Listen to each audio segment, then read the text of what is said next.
La Maison des Potes a effectivement s'est manifestée dans plusieurs... C'est bon là comme ça okay. Dans plusieurs procédures judiciaires, dont deux ici, enfin, je vais en citer deux, qui durent depuis presque 20 ans aujourd'hui.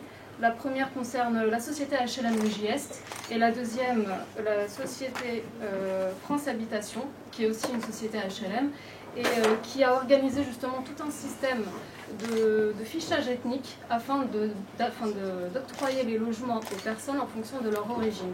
Le problème aujourd'hui, c'est vraiment judiciaire, c'est que les tribunaux ne se désintéressent complètement, enfin quasiment complètement de cette question de discrimination. Donc par exemple, dans le premier dossier, Le Giest, grâce à un employé qui a eu le courage de dénoncer les pratiques discriminatoires de son employeur et qui a été auditionné par les services de police, on apprend que cette société Le Giest, à l'époque, mettait à l'écart une certaine population dite hors norme, en situation de précarité ou de nationalité étrangère. Donc c'était un système qui consistait à attribuer encore une fois des logements à certaines personnes en fonction de leur origine. Donc on avait des quartiers ghetto et des quartiers centre-ville qui étaient attribués, excusez-moi du terme, mais aux blancs, et les autres, c'était souvent immigrés et enfants d'immigrés.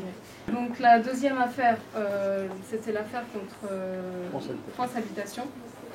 Là où encore on a eu les preuves suffisantes, puisque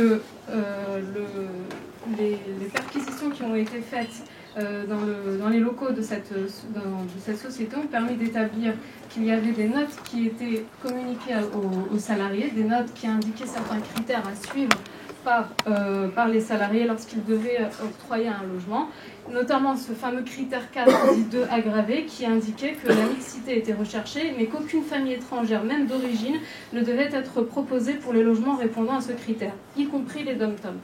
Donc voilà, c'est ce type de politique qui a été adoptée pendant plusieurs années par de grandes sociétés HLM dans toute la France. Et pourtant, ces sociétés n'ont jamais été condamnées jusqu'à aujourd'hui parce qu'on soulève des questions, enfin des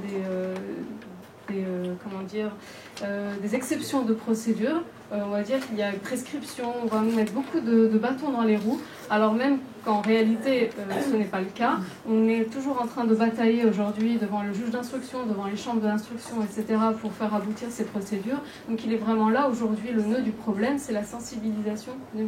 La sensibilisation des parquets, des juges à cette question des discriminations, puisqu'aujourd'hui c'est vraiment ici, enfin je pense, le nœud de la guerre, c'est celui-ci, c'est celui de sensibiliser également tout l'organe judiciaire qui aujourd'hui se désintéresse de cette question, qui effectivement il y a beaucoup de questions très graves et il y a très peu de moyens, mais la question de la discrimination est quand même essentielle aujourd'hui dans notre société et il serait donc vraiment important de sensibiliser toutes ces personnes et tous ces acteurs.